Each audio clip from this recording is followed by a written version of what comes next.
गुरुजी, पूजा अगदी व्यवस्थित पार पडली ना? नाही म्हणजे इंद्रा मध्येच उठला होता त्यामुळे. नाही म्हणजे त्यांनी पूजा पूर्ण केली आणि पूजेतनं तो उठलेला तुम्हाला आवडणार नाही हे त्याला माहिती होतं. या पूजेचं फळ तुम्हाला नक्की मिळेल आणि या घरावर कुठलंही कधीही संकट येणार नाही. बर चला नमस्कार करून घ्या, आशीर्वाद घ्या. तुम्ही आधी प्रसाद घ्या आणि बाकीच्यांना त्याचा लाभ द्या. मी येतो. सकाळी उत्तर पूजेला ये. हो. बर येतो आबा.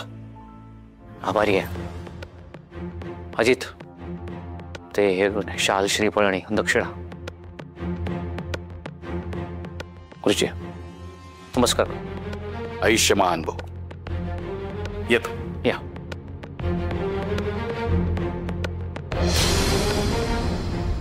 बरं, सगळ्यांनी आता पूजेचं दर्शन घ्या आणि जेवायला बसा. मी सगळ्यांना प्रसाद वाढायला घेते. हा नाही, माझं दर्शन करून झालंय आणि मला प्रसाद नकोय.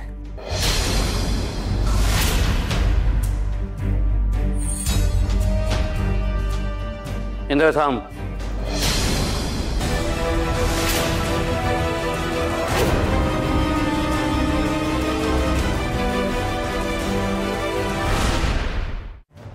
ज्या घड्याळासाठी एवढा आटापिटा केलात ते घड्याळ कुठे आहे?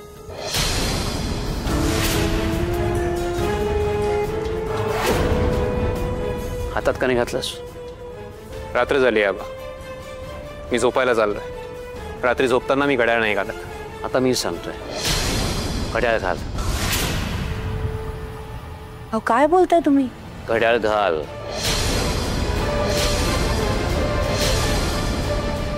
अरे आईने ते प्रेमाने दिले ना, सांभाळून घाल. आता मला सांग, हे घड्याळ पाहून तुला काय आठवतंय? काय आठवेल म्हणजे? म्हणजे हे घड्याळ पाहून, हे घड्याळ तुला तुझ्या आईने प्रेमानं दिलं होतं हे आठवेल का? या घड्याळासाठी आपल्यामुळे एका मुलीला मानसिक त्रास सहन करावा लागला, त्याच्यावरती नाही नाही ते आरोप झाले, सगळ्यांसमोर तिचा अपमान झाला हे आठवेल? बोल ना. मला काय आठवेल सांगू? मला आठवेल या घड्याळासाठी एका प्रामाणिक मुलीवर फक्त ती गरीब आहे म्हणून चोरीचा आरोप केला गेला. मला आठवेल माझ्या घरच्यांनी माझ्यावर विश्वास नाही ठेवला. सगळ्यात महत्त्वाचं मला आठवेल आयुष्यात पहिल्यांदा माझे कामगार माझ्या दारात येऊन प्रसाद न घेता निराश होऊन निघून गेले.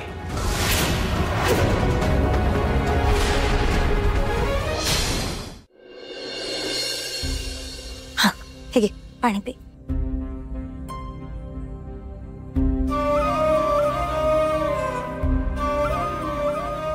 खूप दुखतंय का? मी काय बोलू ना हेच कळत नाही मला. तुम्ही सगळे एवढ्या आनंदाने आबांच्या घरी पूजेला गेला होतात आणि तुम्हाला तिकडे जाऊन प्रसादाचा लाभ पण नाही मिळाला. माझ्यामुळे सगळा कार्यक्रम खराब झाला ना. माझ्यामुळे तुम्हा सगळ्यांचा हिरमोड झाला, त्याच्यासाठी मला माफ करा.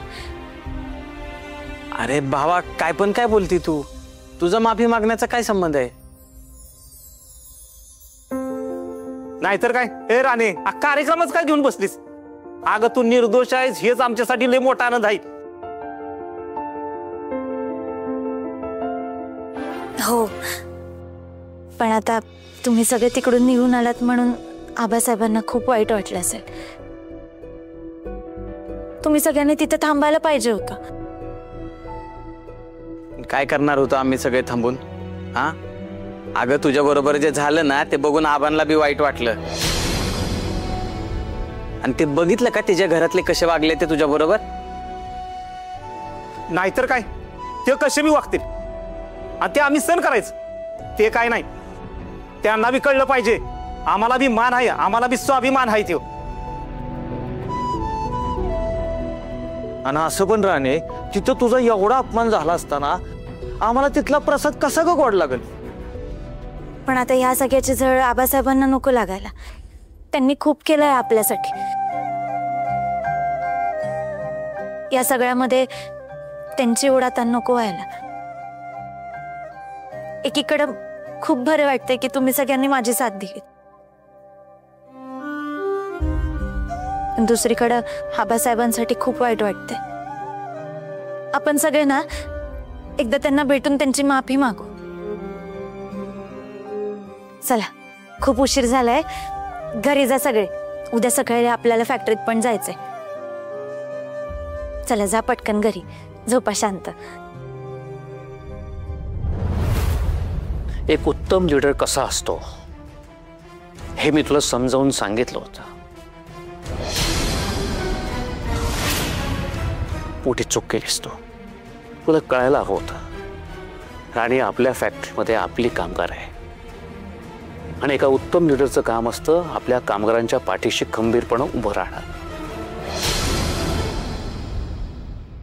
पण तू काय केलास? तू तिच्यावरच ती निर्दोष आहे हे सिद्ध करण्याची जबाबदारी टाकून मोकळा झालास.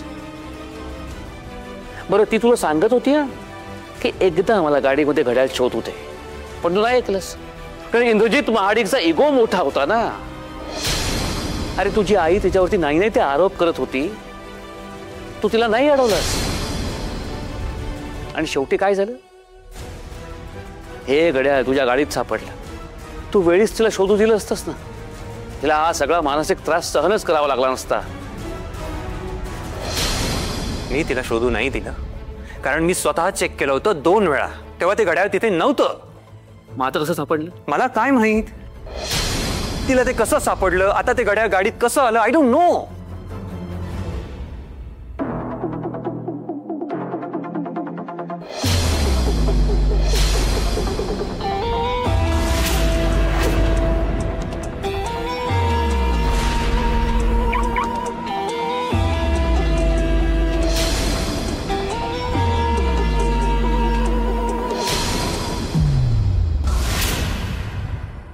I don't know.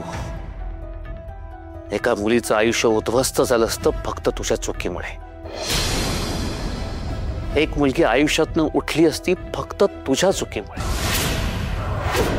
हे घड्याळ सापडलं नसतं ती आज जेलमध्ये असती फक्त तुझ्या चुकीमुळे. तिच्या घरच्यांची बदनामी झाली असती फक्त तुझ्या चुकीमुळे. ही भयभयची जखम तिच्या आयुष्यभर लक्षात राहिली असती फक्त तुझ्या चुकीमुळे. म्हणजे चूक कोणाची आणि भोगावं कोणाला लागलं असतं? तुम्ही आता उगाच काहीही बोलू नका. या सगळ्याचा दोष तुम्ही इंद्राला का देताय? अहो, तो म्हणतोय ना त्याने गाडीत बघितलं होतं पण त्याला घड्याळ तिथे नाही मिळालं. मग ठेवा ना त्याच्यावर सुद्धा विश्वास. आणि राहिला प्रश्न त्या मुलीचा, तर आजपर्यंत जेव्हा जेव्हा ती माझ्या समोर आलीये तेव्हा तेव्हा तिने आगाऊपणाच केलाय. म्हणून फक्त मीच नाही, माझ्या जागी दुसरं कोणी जरी असतं ना तरी त्यांनी त्या मुली बाबतीत हेच केलं असतं. त्यामुळे आता ती खरी ठरली आहे म्हणून माझा इंद्रा दोषी ठरत नाही. इंद्रा माझा मुलगा आहे, त्यामुळे तो योग्यच असला पाहिजे. मला तुमच्याकडनं कोणाकडनं काही अपेक्षा नाही आहेत. पण इंद्रा ऐक, आणि तुम्ही सगळेही ऐका. घरातला माणूस चुकला ना त्याला चुकायची मुभा असते, पण घरातल्या कर्त्या पुरुषाला चुकायची मुभा नसते. तसंच कंपनीत इतर माणसांना चुकायची मुभा असते, पण कंपनीच्या एमडीला चुकायची मुभा नसते. तो उत्तर त्याला बांधील असतो. त्यामुळे मी तुला जाब विचारणार. जाब विचारायचंच असेल तर तो मला विचारा.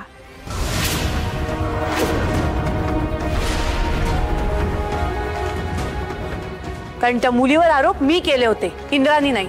का केले तिच्यावरती आरोप? का केलेत आरोप सांगा ना. का माझं ऐकलं नाही? कुठलाही पुरावा नसताना तुम्ही का पोलिसांना बोलवून घेतलं? आणि हे सगळं करून तुम्ही काय साध्य केलं? आपल्या लाडक्या इंद्रासाठी, त्याच्या भविष्यासाठी, त्याच्या सुरक्षेसाठी आपण ही पूजा घातली.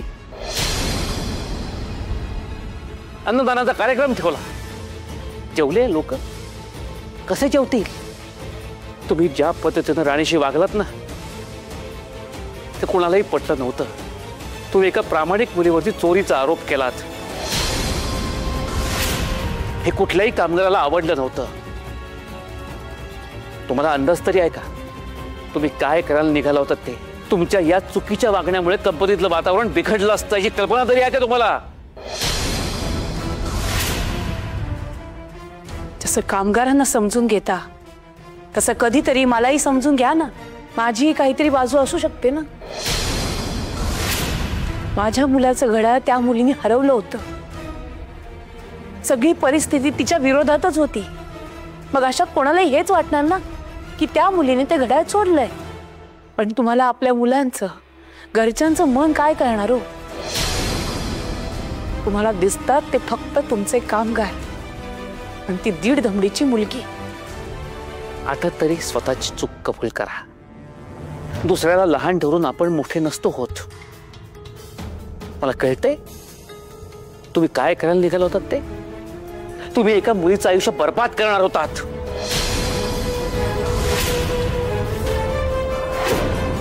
आणि इंद्र तुला माहिती होतं तुझी आई चुकते, पण तू तिला अडवलं नाहीस. तुझं हे वेळीच थांबवलं असतंस ना हे सगळं घडलंच नसतं. हो, हे सगळं घडलंच नसतं. त्या राणीने जर माझ्याकडनं घड्याळ मागितलं नसतं ना तर हे सगळं घडलंच नसतं. अरे पण तिने कुठल्या हेतूने मागितलं होतं? परत तिने मागितलं पण तू का दिलंस? कारण मला तिची बडबड ऐकायची नव्हती आणि मला नव्हतं माहित तिला एक साधं घड्याळ सांभाळता येणार नाही आणि तिच्याकडून ते असं हरवेल. आबा, ते घड्याळ मला आईने प्रेमाने दिलं होतं. आईचे आणि माझे इमोशन्स इन्व्हॉल्व होते ते घड्याळात. साहजिक आहे, आईला राग येणारच. एवढा मोठा राग तुमचा की एका मुलीचं आयुष्य उद्ध्वस्त होईल? अरे एक साधं घड्याळ हरवलं होतं ना, दुसरं विकत घेता आलं असतं. पण कामगारांचा विश्वास गमावलास ना तर पुन्हा नाही गमावता येत. त्यामुळे आता राणीला तिच्या वस्तीत जाऊन धमकावलं होतं. त्याच वस्तीत परत जायचं आणि राणीची आणि तिच्या कुटुंबाची माफी मागायची.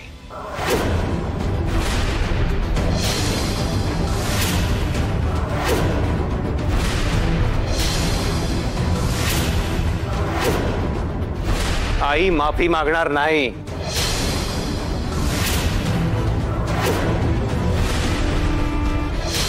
माफी मागावी लागेल. मन मोठं करा, चूक स्वीकारा आणि माफी मागा.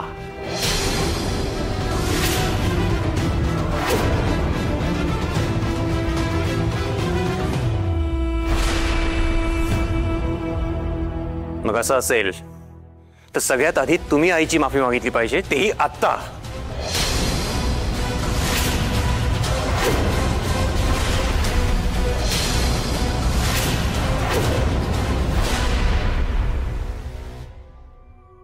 काय झालं?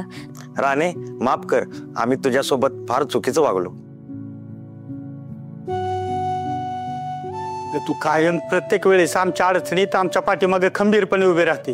पण आम्ही काय केलं? अशा संकटाच्या टायमाला तुला एकटीला लढायला पाठवलं. अगं, दुसऱ्याच्या सांगण्यावरून नको असले आरोप केले. आम्ही खरंच तुला समजून घ्यायला पाहिजे होतं. राणी, माफ कर. दादा, असा हात नका जोडू. आम्ही लहान आहे तुमच्यापेक्षा. आणि तसं पण परिस्थितीत अशी होती ना, मला स्वतःलाच कळत नव्हतं काय करायचंय ते. आता या सगळ्यामध्ये तुम्ही माझी काय मदत करणार होता? अगं, आम्ही तुझ्या काहीच कामाला आलो नाही. तुझा आमच्यावर राग असेल ना ग? अहो दादा, आपल्या माणसावर कोणी रागवतं का? मी नाही रागवले तुमच्यावर. हा, जरा वाईट वाटलं, पण ठीक आहे. अहो, माणसाला स्वतःची लढाई स्वतःच लढावी लागते. आणि इथून पुढे प्रत्येक ह्या गोष्टीत आम्ही तुझ्या पाठीमागे खंबीरपणे उभं राहणार आहे. तुम्ही हे एवढं प्रेमानं बोललात ना, हेच खूप आहे माझ्यासाठी. पण तुम्ही जे वागलात ना ते तुमच्या मर्जीनं नाही वागलात, हे माहिती आहे मला. आणि तसंही माझ्या मनाला माहित होतं ना की मी चोर नाहीये, पण दुसरं कोणाला कशाला घाबरायचं? भावा खरंच लय खमकी आहे तू. अगं आम्ही असतो ना तुझ्या जागी तर पोलीस बघून कवाच सगळे आरोप मान्य करून टाकले असते. नाही नाही राणे, तू शेवटपर्यंत खचून नाही गेलीस, माघार घेतली नाहीस, खंबीरपणे लढलीस. राणे, एवढी हिंमत तुझ्यात कुठं येते का? अरे दादा, माणूस जर खरा असेल ना तर हिंमत आपोआपच येते बघ. आणि उशिरा कवाय ना, खऱ्याचा विजयच होतो. हे माझ्या बुवांनीच शिकवलंय मला.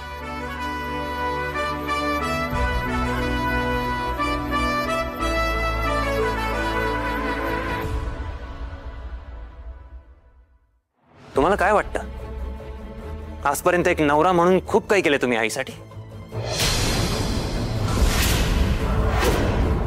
खूप मोठा गैरसमज आहे तुमचा तो. तुम्हाला असे किती प्रसंग मी सांगू शकतो जिथे आईला तुमची गरज होती आणि तुम्ही तिच्यासोबत नव्हतात.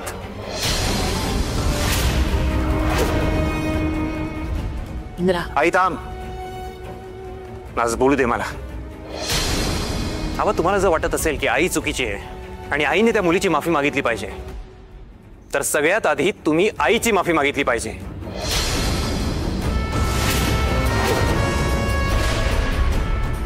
जेव्हा जेव्हा कामगार आणि घर यातून एक गोष्ट निवडायची होती ना आबा, तुम्ही सतत कामगारांचं सुख आणि त्यांचा आनंदच निवडलाय. कामगारांच्या आयुष्यात आनंद पसरावा म्हणून जितके एफर्ट्स घेतलेत ना तुम्ही, त्याचा 1% जरी माझ्या आईच्या आनंदासाठी घेतलाय का याचा विचार करा.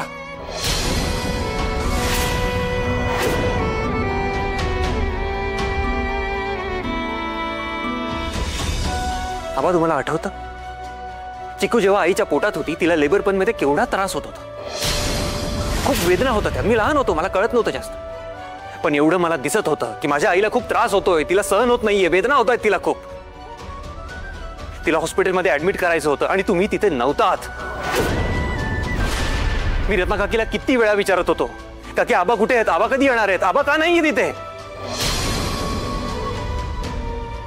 आणि मग थोड्या वेळाने कळालं की आबासाहेब बिझी आहेत. कुठे बिझी होतात तुम्ही माहितीये तुम्हाला? नसेल तुमच्या लक्षात.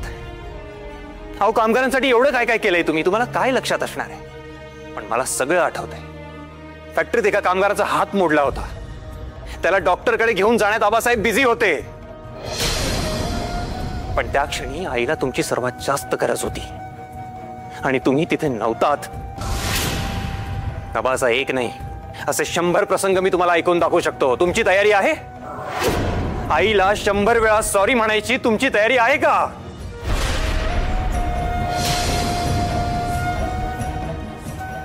मला सतत कामगारांसाठी देव बनायचं होतं. आणि आमचं काय? चिकूसाठी, माझ्यासाठी एक बाप म्हणून, माझ्या आईसाठी एक नवरा म्हणून आजपर्यंत काय केलंय तुम्ही?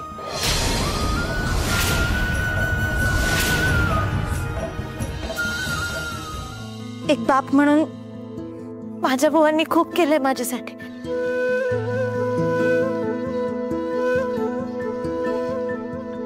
मी लहान असताना ना बुवा कायम घराच्या बाहेर असायचे. त्यांनी मला फार वेळ नाही दिला आणि त्यावेळी मला खूप राग यायचा त्यांचा. पण ते आमच्याच घरासाठी पैसे कमवायला बाहेर जात होते. त्यांनी कधीच मला असं हाताला धरून काहीच शिकवलं नाही, पण त्यांच्याकडे बघून मी खूप गोष्टी शिकले. बुवा कायम इतरांना मदत करायचे, लोकांसाठी धावून जायचे, आणि मी हेच सगळं लहानपणीपासून बघत आले. मला ना बुवांचा खूप अभिमान वाटायचा. आणि तेव्हा असं वाटायचं की मोठं होऊन ना आपल्याला बुवांसारखं व्हायचं. सांगा ना, काय केलंय आजपर्यंत? माझा बर्थडे मला कसा सेलिब्रेट करायचा आहे, माझ्या बर्थडेला मला काय हवंय हे कधी विचारलं मला तुम्ही? माझ्या प्रत्येक बर्थडेला त्या कामगारांसोबत मला सेलिब्रेशन करायला घेऊन जायचा. माझी इच्छा नसताना मी माझा आनंद, माझ्या सगळ्या वस्तू गोष्टी त्या कामगारांच्या मुलांसोबत शेअर करायच्या का?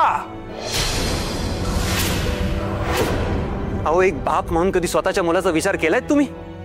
नाही, तुम्ही सतत विचार केलाय त्या कामगारांच्या मनाचा. कारण तुम्हाला कामगारांचं मन कधी दुखवायचंच नव्हतं.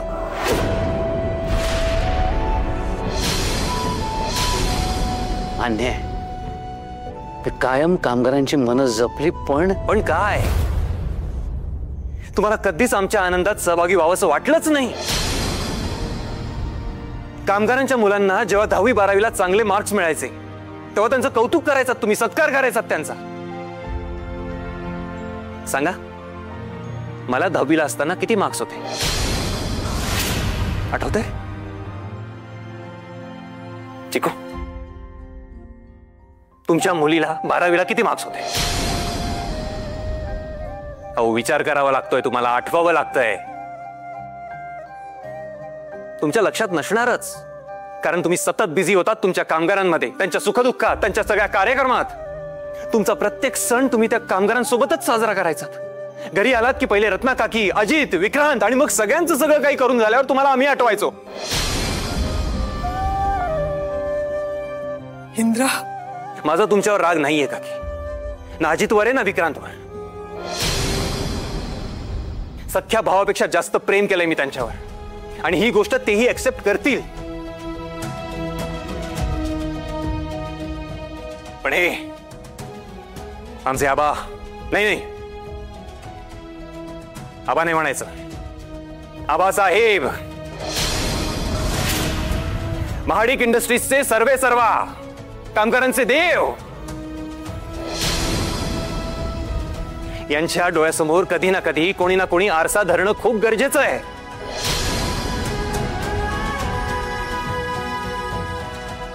त्याशिवाय यांना जाणीव होणार नाही की यांनी माझं आणि माझ्या आईचं किती मन दुखावलंय.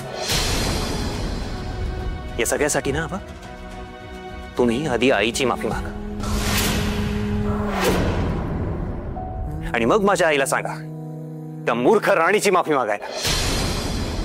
तुम्ही काय माफी मागणार हो? तुम्ही सतत प्रेम करत आलात त्या कामगारांवर, आणि वेळ आल्यावर माफी सुद्धा तुम्ही त्या कामगारांचीच मागितली आहे.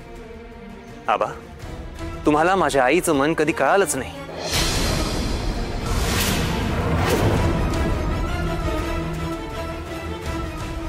आणि यापुढेही कधी कळणार नाही.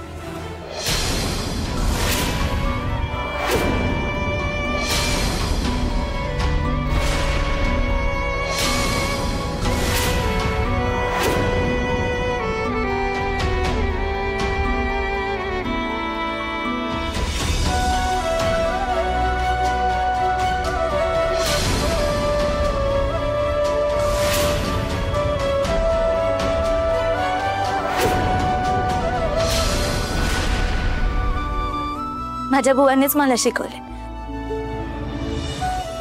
किती पण संकट आली ना तरी कधीच हार मानायची नाही. प्रामाणिकपणे आपलं काम करत राहायचं. हे आपले कष्ट आणि इतरांसाठी प्रेम बघून आहे ना, ते संकट पण एक दिवशी मागं फिरतात. स्वतःसाठी सगळेच जगतात, पण जो माणूस इतरांसाठी जगतो ना, तोच खरा राजा माणूस असतो. आणि माझे बुवा राजा माणूस आहेत, आणि त्यांच्या याच संस्कारांवर चालून मला हुकुमाची राणी व्हायचं. आयुष्यातला प्रत्येक डाव जिंकणारी राणी.